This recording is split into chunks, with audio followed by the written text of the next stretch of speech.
Well, hi, I'm Cody Sandall, and I'm not ashamed to admit it, that I am a certified and certifiable geek.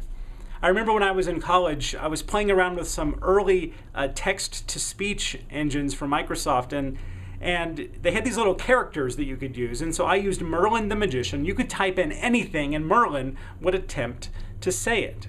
Now remember, this was a long time ago, so it sounded a little less like Siri or Google Now and a little more like Danger, Will Robinson, danger.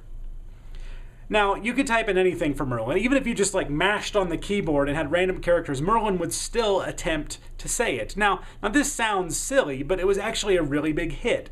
Even my non-techie friends thought it was hilarious to listen to Merlin try to say what they typed in. But if you typed in for Merlin to say, "I love you," not exactly the same as if you heard that from a girlfriend or a boyfriend or a spouse. Similarly, if you typed in the exact words my brother used to tell a hilarious joke, let's just say Merlin doesn't have a sense of comedic timing. As I read Ephesians Chapter 4, I am reminded of Merlin because over and over again, Paul writes how we are one. One body, one baptism, one faith. But he also reminds us in verse 7 that we are not all made identically. We aren't all the same. Each of us was given grace according to the measure of Christ's gift, he writes. So God didn't make us to all be virtual Merlins spouting off whatever answer he typed in himself. No, we were all made uniquely.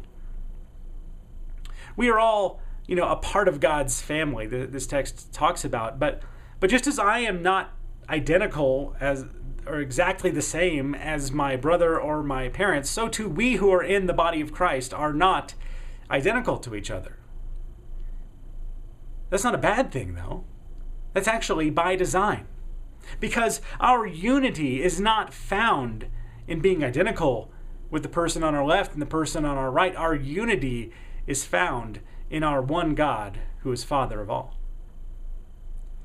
As you read this 4th chapter of Ephesians, I encourage you to think about this from two different angles, kind of the upside and the downside. On the negative end, is there anyone else with whom you would rather not be one?